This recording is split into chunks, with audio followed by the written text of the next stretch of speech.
تو پیغمبروں کا بنیادی مقصد کیا تھا کہ غفلت کے اندھیروں سے نکال کر بیداری کی روشنی میں لے کر آنا. یہ جو میں نے سورہ یاسین کی آیت پڑھی, تو ہم سب غفلت میں ہیں, ہمیں نہیں پتہ ہمارے ساتھ فیوچر میں کیا ہونے والا ہے, ہمارا انجام کیا ہونے والا ہے. پیغمبر آ کے بتا رہے ہوتے ہیں کہ جس خوشیوں میں تم مبتلا ہو ان خوشیوں سے دھوکے میں مت آنا. اگر تم صحت میں ہو اس صحت سے دھوکہ مت کھانا, فالج بھی ہو سکتا ہے, برین ہیمریج بھی ہو سکتا ہے, ایکسیڈنٹ بھی ہو سکتا ہے. اگر تم دولت میں ہو تو خوش فہمی میں مت رہو, غریب بھی ہو سکتے ہو. اگر تمہیں ابھی کوئی ٹینشن نہیں ہے, تمہارے اوپر غموں کے پہاڑ گر سکتے ہیں, سب کچھ ہو سکتا ہے. اس غفلت سے نکلو, اور نکلنے کا طریقہ کیا ہے؟ اس خدا سے تعلق پیدا کرو جس نے تمہیں بنایا ہے.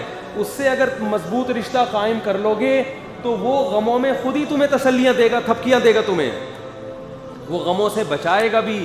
اور جو غم تمہارے مقدر میں اس میں تسلیاں بھی کون دے گا؟ یعقوب علیہ السلام کا بیٹا چھن گیا, رو رہے ہیں, آنکھوں سے آنسو بہ رہے ہیں. جب لوگ اعتراض کرتے ہیں تو کیا کہتے ہیں؟ اعلم من اللہ ما لا تعلمون, میں اللہ کے بارے میں وہ کچھ جانتا ہوں تو تم نہیں جانتے. اس غم میں بھی تسلی کی بات ہے. یہ تھپکیاں کون دے رہا ہے؟ یہ اللہ دے رہا ہے. اور جب اللہ سے تعلق ختم تو آگے پھر پریشانیوں اور ٹینشنوں کا ایک جھاڑیاں ہیں کہ اس سے بچنا اللہ کی قسم کسی کے بس میں نہیں. ایک بزرگ کا میں بیان سن رہا تھا, بڑی پیاری بات کی انہوں نے کہا یہ ڈپریشن اور ٹینشن کا لفظ اردو زبان کا نہیں ہے. ہمارے اسلاف, ہمارے بزرگ, یہ لفظ پریشانی کا لفظ تھا اردو میں.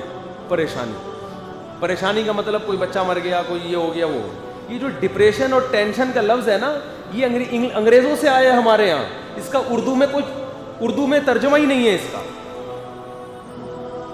آپ اس کو ذہنی تناؤ کہہ سکتے ہیں, اسٹریس کا تو ہے کھچاؤ, ڈپریشن اور ٹینشن کا نہیں ہے, اور واقعی نہیں ہے. کبھی میں بھی جب بیان کرتا ہوں تو ڈپریشن کو ڈپریشن ہی کہتا ہوں, ٹینشن کو ٹینشن, کیونکہ مجھے اردو میں ملتا ہی نہیں ہے. یہ بیماریاں یہ باہر سے آئی ہیں, جو مذہب کو فالو نہیں کرتے, یہ وہاں سے آئی ہیں ہمارے یہاں. یہ ہماری اپنی بیماریاں نہیں ہیں.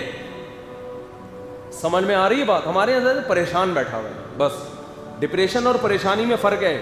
ڈپریشن کا مطلب, ڈاکٹر تو ڈپریشن کا جو مطلب بتائے گا میڈیکل سائنس کی زبان میں, ہم تو دیسی زبان میں سمجھائیں گے نا. آپ کا ڈپریشن کا مسافر جو مطلب بتائیں تو لغت کی کسی کتاب میں نہیں لکھا بھائی, ہم تو دیسی زبان میں سمجھائیں گے کہ ہم جب ڈپریشن بولتے ہیں تو اس کا مطلب ابا ڈپریشن میں ہے, کیا مطلب؟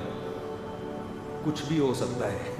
ٹھیک, بیگم ڈپریشن میں ہے, ساس صاحبہ ڈپریشن کی مریض ہیں, ایسی کی تیسی کس کی ہونے والی ہے؟ بہو. کیا مطلب؟ ڈپریشن کی مریضہ کا مطلب یہ ہے کہ ان کو ٹینشن میں جانے کے لیے کسی ریزن کی ضرورت نہیں. یہ بغیر کسی ریزن کے بھی ٹینشن لیں گی بھی اور ٹینشن دیں گی, پارسل بھی کریں گے. ہمارے ہاں پارسل کا خاص انتظام ہے, لکھا ہوتا ہے نا ریڈیو. تو اللہ تعالیٰ نے پیغمبروں کو کیوں بھیجا؟ ہمیں غفلت کے پردوں سے نکالنے کی. تو بھائی غفلت سے نکلنا چاہیے. اور آخری بات 2 منٹ میں سمیٹ کے ختم کرتا ہوں. علماء کہتے ہیں روزانہ 24 گھنٹے میں نا 5 منٹ صرف نکالیں آپ, صرف 5 منٹ.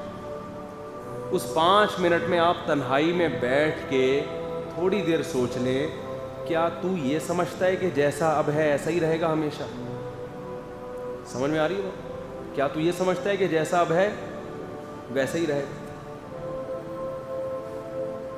ایک وقت آئے گا ڈاکٹر کہیں گے تیرے گردوں نے کام کرنا. ایک وقت آئے گا ڈاکٹر کہیں گے آپ کو کسی بھی ٹائم پہ ہارٹ اٹیک ہو سکتا ہے. آپ کے 3 وال بند ہو گئے ہیں, ایک پہ سیٹ ہو گئے ہیں آپ. سمجھ رہے ہو؟ ایک وقت آئے گا کہ ڈاکٹر کہے گا کہ آپ کی 15 سے 20 دن ہو سکتا ہے آپ مزید زندہ رہیں. مریں گے تو ایسے ہی مریں گے نا. ایک وقت آئے گا کہ ڈاکٹر کو کچھ کہنے کا موقع ہی نہیں ملے گا, کوئی ٹرک کو چل کے چلا جائے. ڈاکٹر کہے گا ہم نے تو پیش گوئی کی تھی 20-30 سال زندہ رہے گا, لیکن ہمیں کیا پتا تھا کہ ٹرک والوں کو یہ پیش گوئی معلوم. وہ ایک آدمی کا کتا بھونک رہا تھا نا, مہمان ڈر رہا تھا, تو میزبان نے کہا آپ نے سنا نہیں ہے کہ بھونکنے والے کتے کاٹتے نہیں ہیں؟ مہمان نے کہا میں نے سنا, پتہ نہیں کتے نے بھی سنا ہے کہ نہیں سنا ہے. تو آپ کی صحت, آپ بہت ڈاکٹر کہہ رہے ہیں بالکل فٹ فاٹ ہے, 100 سال جیے گا. یہ بات ٹرک والے بولو یہ نہیں دیتے.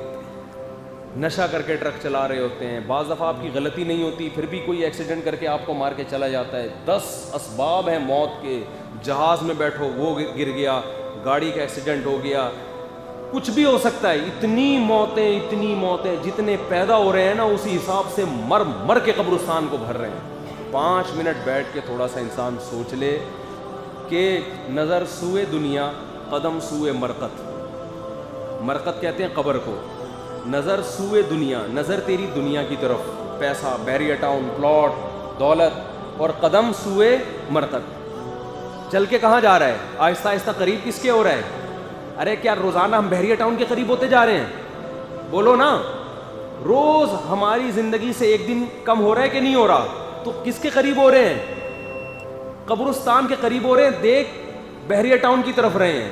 تو شاعر نے اسی کو کہا کہ نظر سوئے دنیا قدم سوئے مرقت. کہاں جا رہا ہے, کدھر دیکھتا ہے؟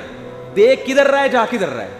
آگے گٹر کا ڈھکن کھلا ہوا ہے, جا اس طرف رہا ہے, اور دیکھ کہاں رہا ہے, پیچھے. گرے گا کہ نہیں گرے گا؟ تو 5 منٹ علماء کہتے ہیں, بزرگان دین کہتے ہیں, روزانہ اتنا مراقبہ ہر انسان کو کرنا چاہیے.